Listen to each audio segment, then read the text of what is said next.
Good morning. It's your old pal Jack Lee back with you after like a 6-day hiatus. I wouldn't really call it a hiatus. It was certainly busy. Busy with some administrative stuff, helping some family move, things of that nature, all weekend. And then, as most of you have seen on my social media, I tied the knot for the third and final time 2 days ago. Hoa hoa. We'll make it stick this time. Hope all of you are doing well, and it's been an interesting, certainly 12-hour period here. It's the main topic of conversation this morning that I intend to get into is the situation in Ukraine. It's pretty much, I think, on everybody's mind. Everybody that follows world affairs anyway. It's not oblivious to what's going on elsewhere. Before we get started, I'd like to ask you to subscribe to my link if you haven't already. Like my videos and feel free to comment. You subscribed, and that way you'll get notifications of new content whenever I upload something, without me having to go post it and announce it and whatnot. But I'd also like to remind you that blood money's out there. My little first published work, and I have every intention of starting a new work tomorrow. Got everything ready to go, and like I said, I will be sure, for those who brought it to my attention, and of course I can see it myself, little idiosyncrasies here, things that didn't quite, the cover didn't load like I intended for it to. That lettering was supposed to be, I clicked one that had a red outline on it, that didn't load. I meant for there to be a bio or author bio, intro to the book, and a photo on the back here. Didn't have any photos saved to my computer, so once I got in the uploading process, I have a fairly new computer, so I've rectified that situation. That'll be fixed, but the biggie, I'll be sure to set the script to a readable percentage, and I think I'm gonna take her on out there closer to the fill up the margins a little bit more, and I'm going to be sure to get at least 75 pages out of this one so I can print a hardback version for those who enjoy having those around. So yeah, appreciate all your support on that. Like I said, I just got the proofs that I ordered sitting there. I got them the other night, and a whole box sitting here. All that being said, enough about the book. Let's move on. This situation in the Ukraine,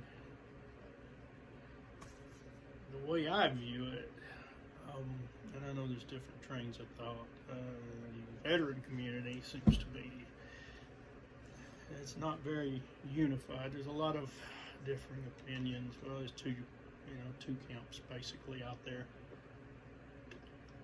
Those who seem to be gung-ho about defending Europe for the third time in 105 years, which, given our own situation here at home, I think that this war is being peddled too hard by this administration. Now you got this guy Kellogg even winning over Fox News Go figure. A bunch of sellouts. I mean, this Kellogg's been, basically assigned to push this thing. And it looks like that the major networks, to include Fox, are just biting off in it wholesale, or buying off in it wholesale. Is this being a threat to our homeland and our existence? And folks, as far as I'm concerned, this is a European fight. I'm not a Vladimir Putin fan. I think he's ballsy.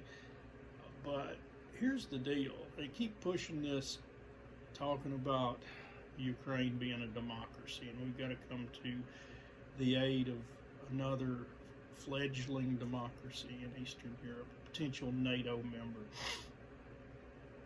Well, for one thing, this regime, and I'm not going to call them a democracy, because it's not really a democracy when the elected president goes in, takes control of the media, makes that state run, and then outlaws the opposition party. Folks, that's not a democracy. That sounds an awful lot like a dictatorship to me. So don't believe everything that you hear about Ukraine being a democracy. So that's one thing.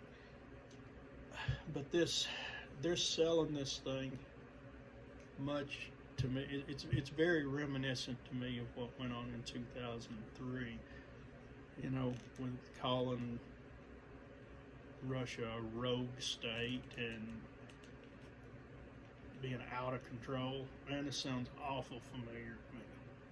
And, folks, this is a fight we do not need to get into. We've got our own pride. That's another thing. I feel that it's a distraction. This is a typical under a Democrat administration. This is a typical distraction to draw your attention away from what's going on at home, where there are failures in every other undertaking. You got an administration that is listing, about to roll completely over, pulling the lifeboats down with it, capsize. So what better way to draw their attention away from it, from their failures, is to start a war. Not start it, but to get us in it. And to me, after 20 years of prolonged conflict, and then the changes that our military's undergone during this administration, the purges which began at the top of, taking away the leaders that had it, purging, dismissing, forcing to retire of the leaders that had the field grade officers that had the balls to stand up and weren't going to take the bullshit from the new administration, replacing them with promoting yes men, into generals and admirals positions, then masking, jabbing, and indoctrinating our new recruits and the soldiers that survived the purges of the lower ranks. When the lower ranks were purged by the wokeness, being branded as radicals for, wearing a MAGA hat or, maybe a Confederate flag on the wall in the room or whatever. So you get rid of these guys, hardened war fighters in many cases. It's seen action in Afghanistan and Iraq from numerous tours. Wanting to dismantle the Marine Corps totally. And then you replace training, real warfighter training, prepping for combat, which is the mission of the military, you start training them in woke bullshit, like, you know, gender sensitivity, and, you know, trans, whatever, you know. Folks, it's a recipe for disaster. These kids aren't ready. They're not ready for, you know, a low intensity conflict, let alone to take on, you know, to take on the bear in his backyard. NATO is irrelevant. It's a joke. You know, we've always been NATO, 75% of, you know, of it anyway. They can't stand on their own 2 feet. They're not going to fight. But if they're not going to fight, we don't need to fight either. So, you know, believe what you will, but be careful. You know, I mean, we're at the doorstep of World War III if we play this thing wrong. So, you know, I'd be praying on it and be keeping a close eye on it. But bottom line, I think it's Europe's fight to fight. So, you know, I don't think an ounce of American blood should be spilled over the Ukraine. No. And I'll stand on that. But for now, that's what I've got. Hope you all have a great day. Like I said, like and subscribe. And make comments below. It's going to have a lot more interesting content in the future. This happenings of last evening pretty much took away any other plans that I had. But yeah, we're gonna make this fun starting next time, the next couple of days. Oh, until then, until next time, this has been Jack Lee coming to you from the War Room high atop Freedom Studios, signing off.